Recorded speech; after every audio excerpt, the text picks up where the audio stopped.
આજનો પાઠ અધ્યાય 13મો દ્રઢ ધનવાનનું આખ્યાન। સૂત પુરાણી બોલ્યા, હે મુનિશ્રેષ્ઠો, હવે હું તમને રાજા દ્રઢ ધનવાની કથા કહું છું, તે સાંભળો।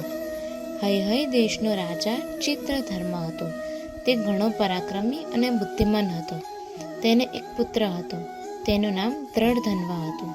તે સર્વ ગુણોથી યુક્ત હતો, સત્યવાણીવાળો, ધાર્મિક અને પવિત્ર કાર્ય કરવાવાળો હતો। તે ચારેય વેદોનો જાણકાર હતો। તે એક વખત સંભાળ્યા પછી બધું યાદ કરી લેતો હતો। પોતાના ગુરુને ત્યાં શિક્ષા પ્રાપ્ત કરી ગુરુ દક્ષિણા આપી તે પોતાને ઘેર પાછો ફર્યો હતો। પોતાના પુત્રને જોઈને તે રાજ્ય કારભાર સંભાળી શકે તેવો શક્તિશાળી બને છે તેમ વિચારીને રાજા ચિત્રધર્માએ પ્રભુ સ્મરણમાં હવે પછીના દિવસો ગાળવા વિચાર્યો।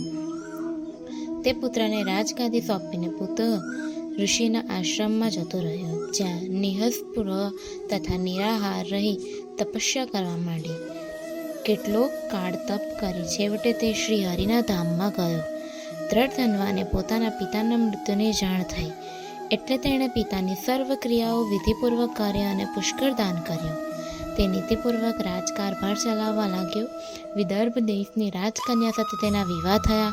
તેમને ચિત્રવા, માણીમાન તથા ચિત્રકુંડલ નામના 4 પુત્ર અને ચારુમતી નામની પુત્રી થઈ। એકવાર દ્રઢ ધનવાને વિચાર આવ્યો કે હું સર્વ પ્રકારે સુખી છું, તેનું કોઈ અગમ્ય કારણ હોવું જોઈએ। મેં એવું તે કર્યું, વ્રત, તપ, પુણ્ય કે દાન કર્યું હશે કે જેના પ્રતાપે આજે હું આ સુખ ભોગવી રહ્યો છું। આવા વિચારોમાં તે ઘણીવાર ખોવાઈ જતો। એક દિવસ દ્રઢ ધનવા સવારે ઉઠી નિત્યકર્મથી પરવારે ઘોડા ઉપર બેસીને વનમાં અંગરક્ષકો સાથે શિકારે ગયો। તેણે એક મૃગને બાણ માર્યું। આ મૃગ બાણ સમયે ત્યાંથી દોડી ગયો। તેનો રાજાએ પીછો કર્યો, ઘણી શોધખોળ કરી, પણ તે મૃગ રાજાની નજરે ન ચડ્યો। આથી રાજા નિરાશ થયો। મધ્યાહનનો સમય થતાં રાજા અકળાઈ ગયો અને તરસ લાગતા એક સરોવર પાસે પહોંચી ગયો।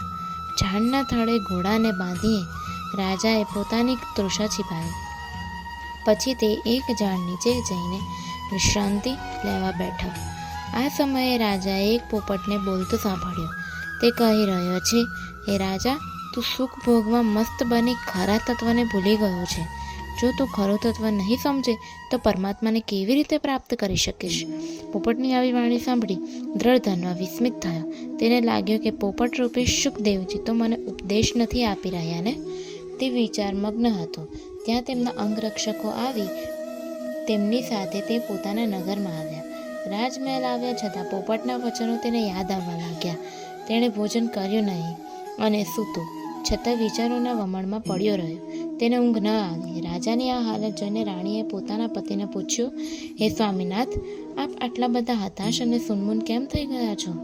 આપને માનસિક શું દુઃખ છે તે મને કહો, જેથી તે દૂર કરવાના પ્રયત્ન થાય।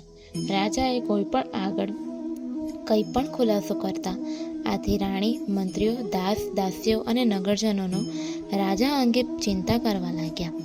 શ્રી બૃહનારદીય પુરાણના પુરુષોત્તમ મહાત્મ્યનો દ્રઢ ધનવાના આખ્યાન નામનો 13મો અધ્યાય સંપૂર્ણ।